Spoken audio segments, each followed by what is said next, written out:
بسم الله الرحمن الرحيم. إنا أرسلنا نوحا إلى قومه أن أنذر قومك من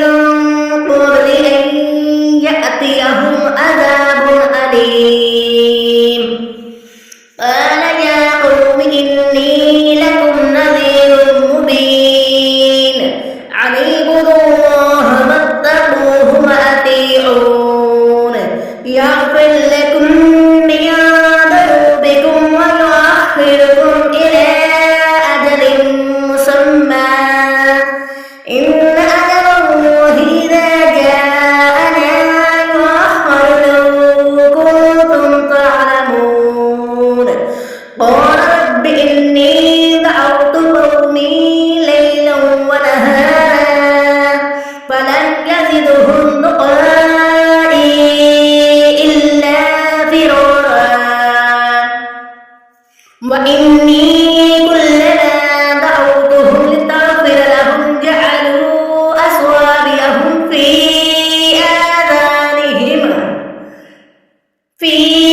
آذانهم واستغشوا ثيابهم وأسروا واستكبروا استكبارا ثم إني دعوتهم جهارا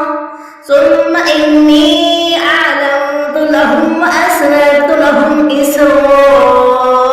فقلت استغفروا ربكم إنه كان غفارا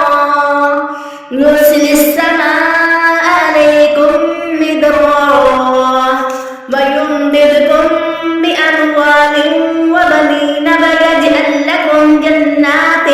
ويجعل لكم أنهارا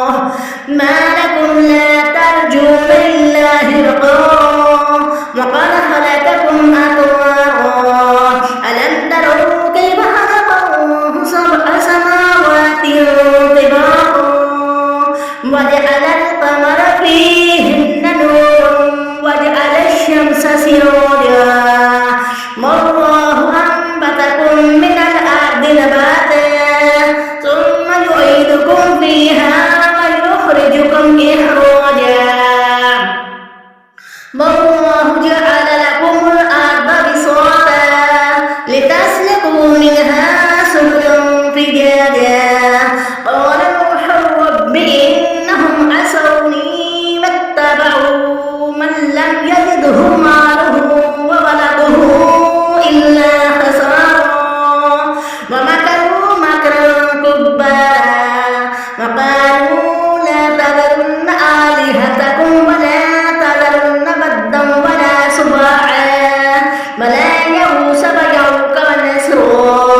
وقد أضلوا كثيرا ولا تزد الظالمين إلا ضلالا مما خطيئاتهم أغرقوا وأدخلوا نارا فلم يجدوا لهم من دون الله أنصارا. وقال نوح رب لا تذر على الأرض من الكافرين ديارا إنك إن